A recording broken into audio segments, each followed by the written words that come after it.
Welcome to Choice Classic Radio, where we bring to you the greatest old-time radio shows.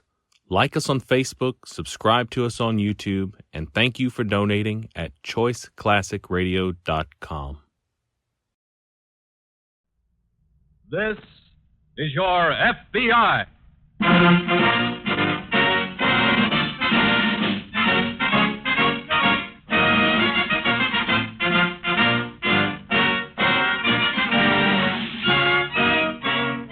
This is your FBI, an official broadcast from the files of the Federal Bureau of Investigation, presented as a public service by the Equitable Life Assurance Society of the United States. To your FBI, you look for national security, and to the Equitable Society for financial security. These two great institutions are dedicated to the protection of you, your home, and your country.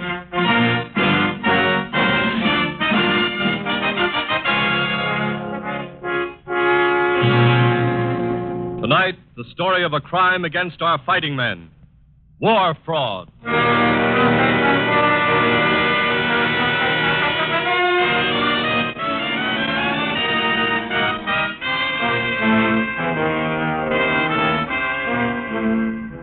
In every war, there are two battlefields. One where guns are fired and one where guns are made. We have been victorious on this second battlefield. We have been winning in our factories, our plants, in all our arsenals of supply.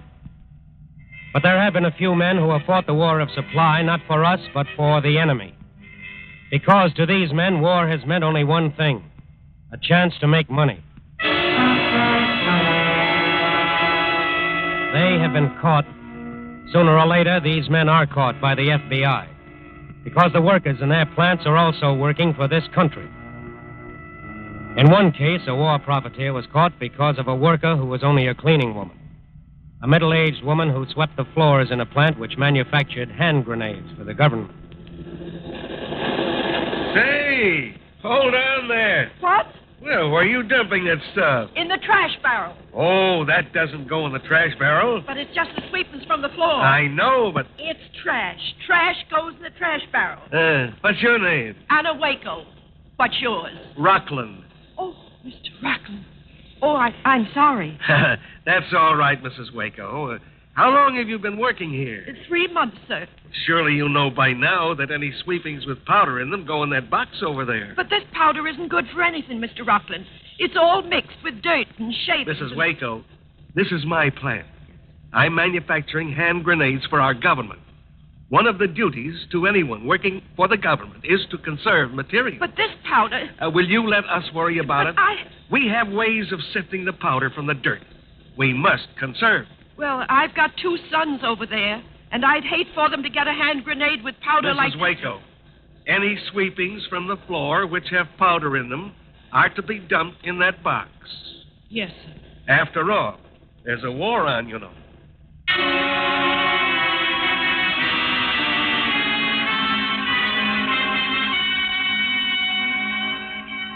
The war that is being fought on the second battlefield, the war fought in the factory, is a vitally important one. And industry and labor have been fighting it triumphantly. Soon after Pearl Harbor, however, the Attorney General of this country realized that there would be a few dollar patriots to blot the record. A greedy few who would try to make huge profits at the expense of the government. And so a war frauds unit of the Department of Justice was created. And to the FBI went the job of tracking down the criminals involved.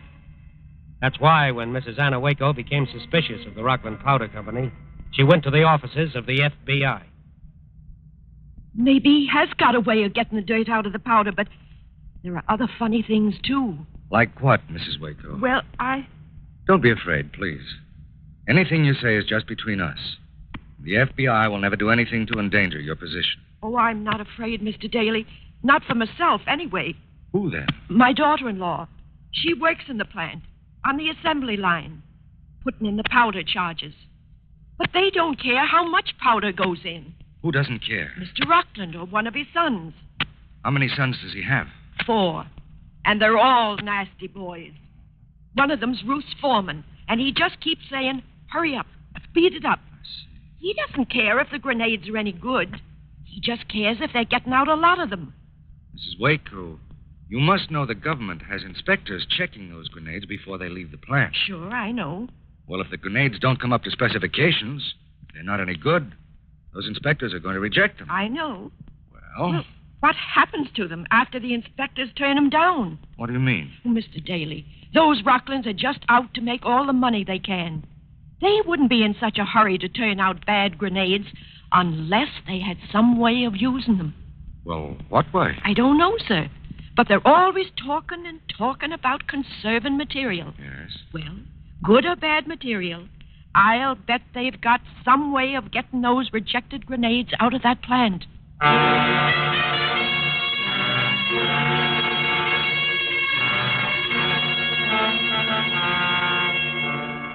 Special agents were sent out to check the Rockland Powder Company, to delve into the past of Andrew Rockland and his 4 sons, to interview the government inspectors who examined the hand grenades made at the Rockland plant.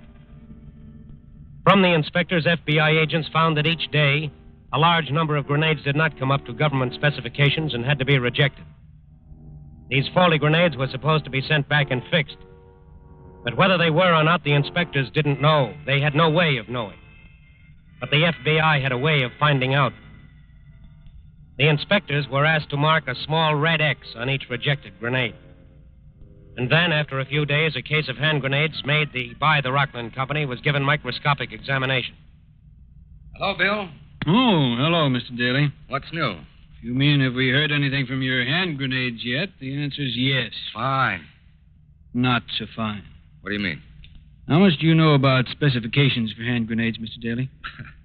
I've learned a lot in the last few days. Well, it seems that each of these grenades is supposed to have 4 individual powder charges. Otherwise, it won't go off correctly. That's right. Now, here. Look at a cross-section drawing of this one grenade. All right. You see? Yes. That's only got 1 charge. If a soldier tried to use that grenade to save his life, well, No. we found 22 like this one, Mr. Daly. How many were examined altogether? 136. Now, here.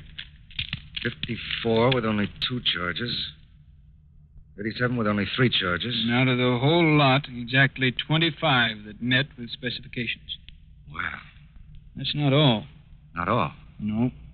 To be really efficient, the powder charges have to be compressed into the grenade under a pressure of from 5,000 to 6,000 pounds. That means using a machine press. Yes.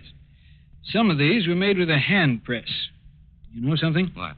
The powder in every one of these grenades made with a hand press is full of dirt and shavings.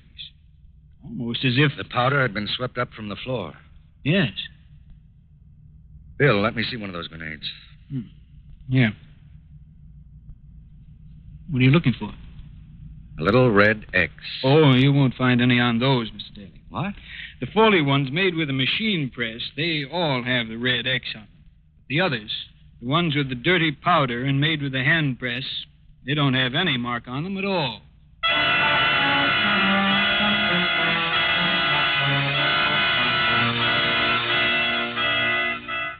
A special agent of the FBI can get into a war plant by showing his credentials. Entrance, however, is not assurance that he'll be able to see what he's looking for. That he'll be able to see how faulty grenades are packed and shipped out anyway. How other faulty grenades can be made with hand presses and dirty powder. And can be packed and shipped without ever being inspected, without ever being seen. The special agent who visited the Rockland Powder Company had no trouble getting in. He showed his credentials, he waited a few minutes, and then a young man appeared. Mr. Daly? Yes? I'm Fred Rockland. Oh, how do you do? Hiya. My father's waiting inside for you. Oh, that's fine. Just a few steps down this hall.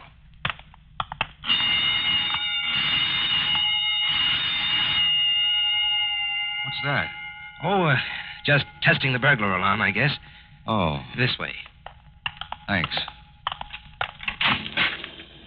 Oh, Dad. Yes? He'll take care of you, Mr. Rockland. Thanks. So long. So long. Hello, Mr. Rockland. How do you do, sir? You're from the FBI? That's right. Well, glad to be of any help I can to a representative of our government. That's nice of you. Anything in particular that you want to see, Mr. Daly? No, I don't believe so. Just want a general look around, huh? Yes. Well, this building you're in now is just one of the places where we assemble the grenades. How many buildings do you have in all, Mr. Rockland? We have 5. Do you want to go through all of them? If it's not too much trouble. Oh, no trouble at all. Glad to do it. It's nice of you. I just wondered if there was anything particular you were looking for. No, nothing. I realize you boys have to be a little close-mouthed about your business. Just a routine look around, Mr. Rockland. I see. Well, if you... Are those people over there government inspectors? Yes. That's a pretty routine job in our plant, I am glad to say. This way, Mr. Daly. 5 buildings made up the Rockland Powder Company. The owner himself took the special agent of the FBI on a tour of all 5. The agent could neither see nor hear nor find anything to indicate that Andrew Rockland was deliberately trying to perpetrate a war fraud against the government of the United States. On the surface, everything was in order. Everything was up to standard. Except that every time the agent approached a new building, an alarm bell rang.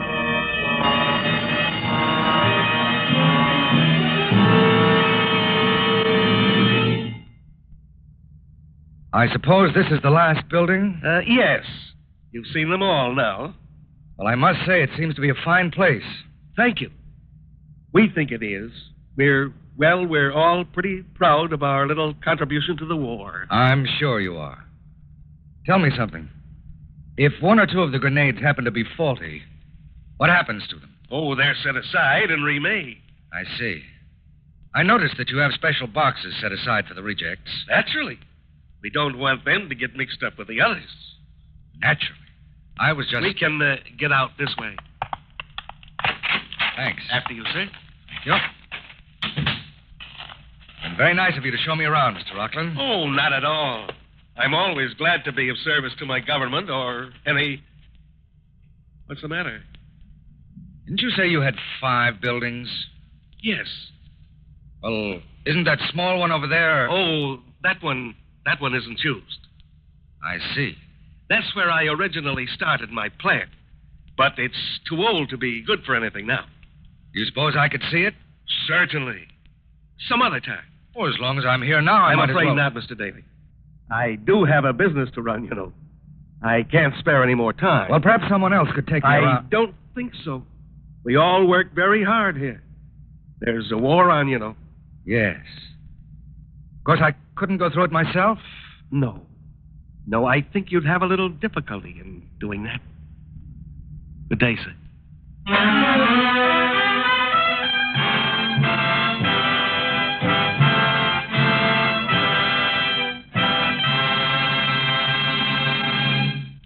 We momentarily close the Federal Bureau of Investigation file on war frauds. We'll return to this case in just a moment. At the end of tonight's broadcast, let's suppose that you open your evening paper and turn to the stock market quotations. The name Equitable is fresh in your mind, so you decide to find out what the Equitable stock is selling for. You look under the E's, but the name Equitable Life Assurance Society of the United States is not there. Why? Well, it's not there for a very good reason. There is no such thing as equitable stock. You can't buy it because it doesn't exist. This society is owned entirely by its policyholders, not by stockholders. And therefore, in the very truest sense of the word, the Equitable is a society in which all the funds are put to work for the benefit of all the members. Furthermore, the dollars entrusted to the society are employed in ways that benefit the entire nation. They're invested in war bonds and American industry. They promote the business of farming, and they encourage home ownership. By serving its members, the Equitable serves America. And now, back to the file on Andrew Rockland, war profiteer.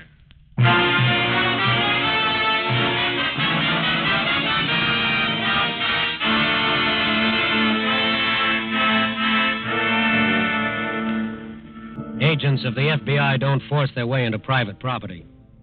Neither into a house, nor into a building, nor even into a war plant where they are fairly certain criminals are working, and working overtime. In the Rockland case, special agents attempted to get into the plant by working there as employees. The plant, however, suddenly announced that even though it was speeding up production, it was not hiring any more workers. That was also an announcement that Andrew Rockland was on guard. The FBI had no actual proof, no conclusive evidence that Rockland and his 4 sons were deliberately defrauding the government. They needed proof, and they knew it must be within that plant. They knew that somehow they had to get into that single unused building. But how? Daly? Yes?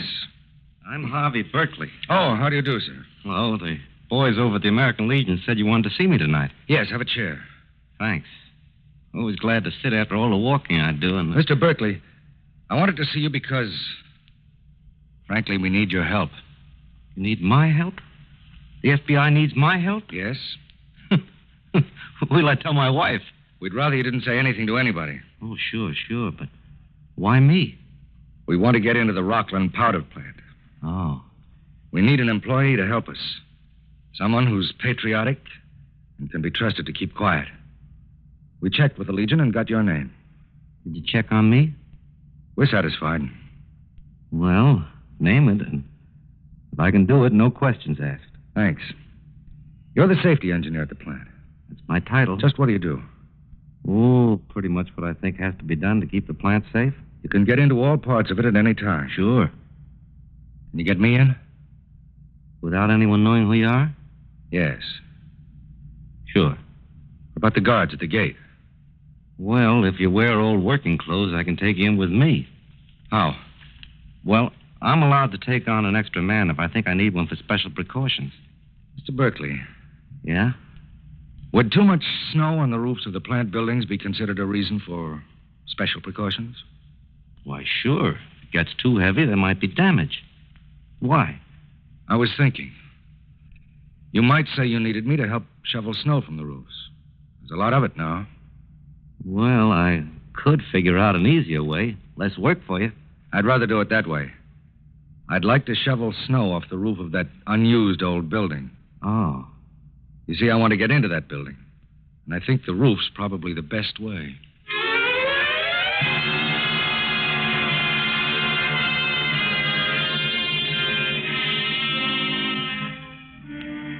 At 11:30 the next morning, Harvey Berkeley and a rather dirty-looking helper climbed a ladder to the snow-covered roof of the old unused building on the grounds of the Rockland Powder Company. The guards saw them, watched them shovel snow for a few minutes, and then forgot about them. At noon, Harvey Berkeley and his helper quit for lunch and left the roof of the building. Not by the ladder, however, but by a trapdoor that took them inside. Sure is dirty in here. Yeah, this is just an old loft, Mr. Daly. Hasn't been used for years, as far as I know. No. Nothing around but cobwebs. What's downstairs? Your guess is as good as mine. Let's take a look. I don't know how we're going to get down there. The door's all boarded up. Oh, I don't want to get down there. What? I just want to be able to see down there. Got your hammer? Yeah. Here. Thanks. What are you going to do? Pry up those boards? Yes, they'll loosen up. I don't know what you're up to, Mr. Daly, but you sure seem to pick the hard way of doing it. Oh, no, this is an easy way. There. Get a good view of the place, all right. What are all those crates? Oh, I don't know, but the Rocklands have sort of used this as a general junk storehouse ever since the new buildings were put up. You see that machinery right below us? Yes. Well, they're the old hand presses they used to use in the beginning. They're no good now, so they just store them here. I don't think they're just stored. What do you mean? Take a good look around this loft. Then look down there. Okay. See any difference? Well, it looks cleaner down there. A lot cleaner. No cobwebs, no dust, no boards over the door. That's not a storehouse down there, Berkeley. That's a little factory. But who uses it? I don't know, but I'm going to wait here till I find out. Well, what happens when you do? Wait and see.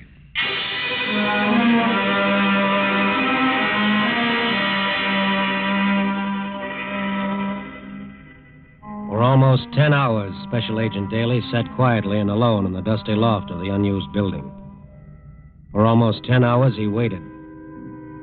For almost 10 hours, he crouched by the loosened floorboards, waiting for someone to enter the room below. Waiting to see if his suspicions were right. Waiting for proof that men worked in that room below to defraud the government of the United... Berkeley? Is that you, Berkeley? Yeah. Sure is dark in here. Hurt yourself? Nah. Anybody see you come up? No, but I had to wait till the guards got out of the way. Here, What's this?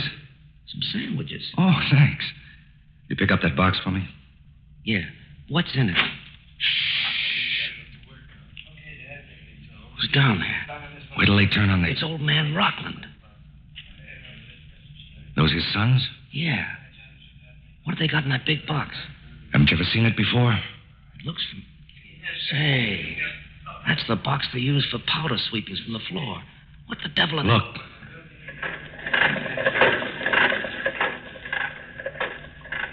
They're making grenades with that lousy powder in the old hand presses. Why those... Do you know what's in the other crate they're bringing in now? Look like grenades from here. But what for?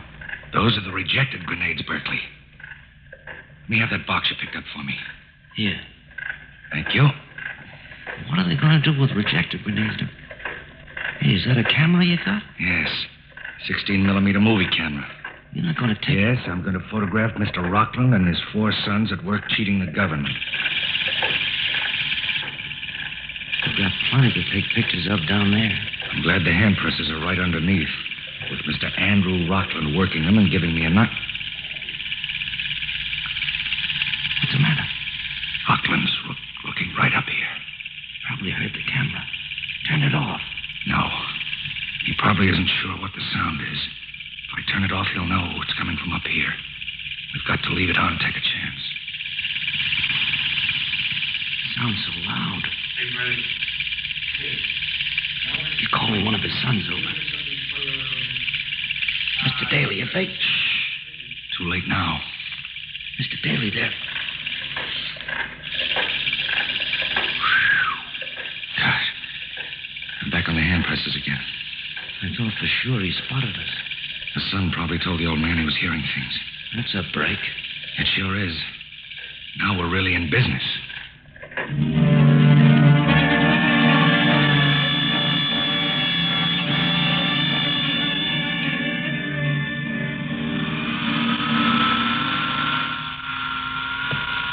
Say, these are pretty darn fine pictures, Daly. Thanks. There's a shot coming up. There. 2 of the patriotic Rockland family packing rejected hand grenades for shipment. Look at the old man telling him to work faster. Oh, he cracks a whip over them. How long do they keep it up? Till 3 in the morning. My film ran out before then. Well, it doesn't matter. You've got enough proof here for any jury. That's all. That's plenty. Those Rocklands are a fine bunch of loyal citizens, aren't they? What gets me is that a few men like that can hurt the reputations of other patriotic businessmen. Yeah. Just as one strike gives all labor a black eye. And they've both been doing an A1 job in this war. Well, I'll leave the film with you. Where are you going? Wind up the case. I've got orders to pick up Mr. Andrew Rockland personally.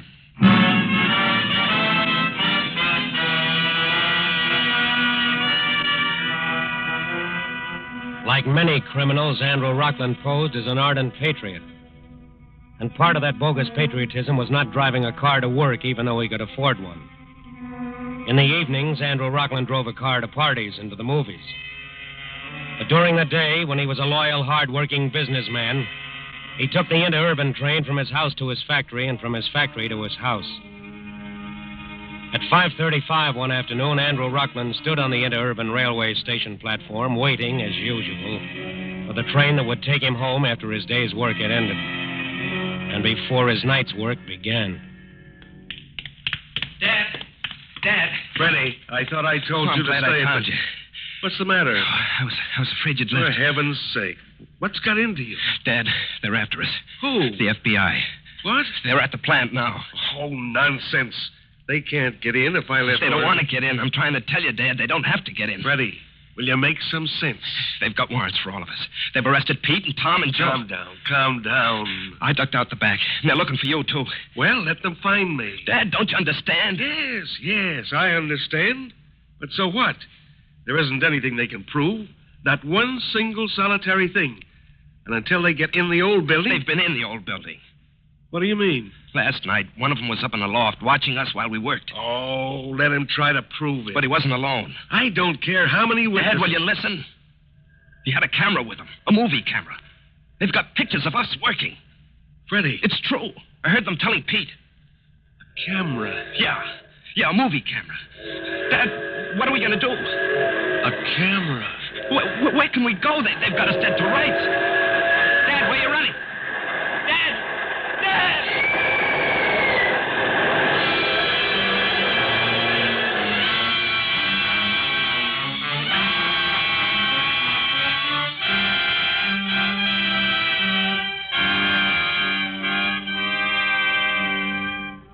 In every war, there are two battlefields. One where guns are fired, and one where guns are made.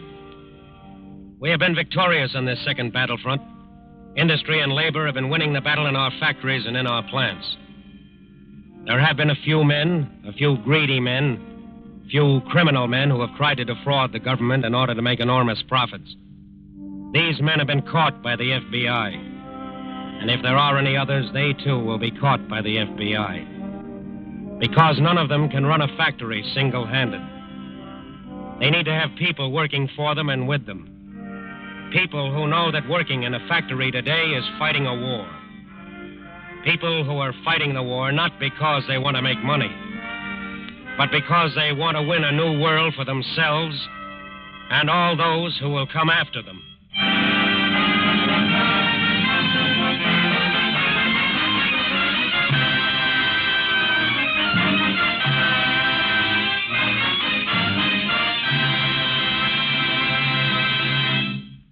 You'll hear about the file on next week's case in just a moment. Since VE Day, the members of the Equitable Life Assurance Society of the United States, along with their fellow citizens, have been filled with conflicting emotions. We're tempted to rejoice because complete success has at last crowned our military efforts in Europe. But our deep satisfaction in this victory is tempered when we remember the gold stars in the windows of so many American homes. When we remember the boys who still face death in the far Pacific.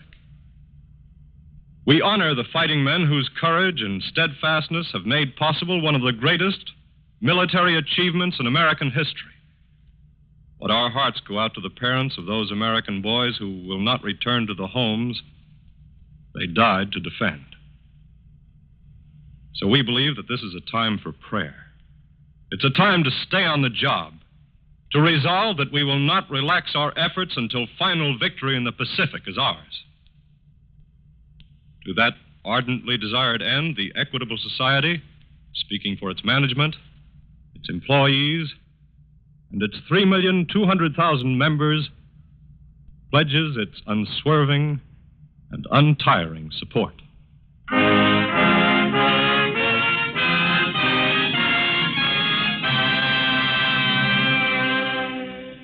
Next week, a crime against society, grand larceny. The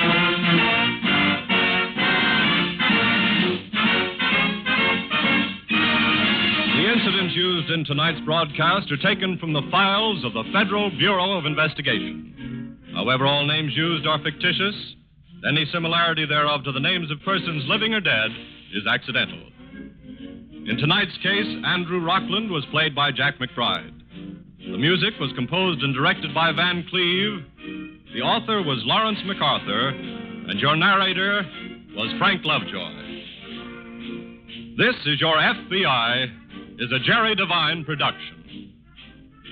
Now, this is Carl Frank speaking for the Equitable Life Assurance Society of the United States and inviting you to tune in again next week at the same time, for this is Your FBI.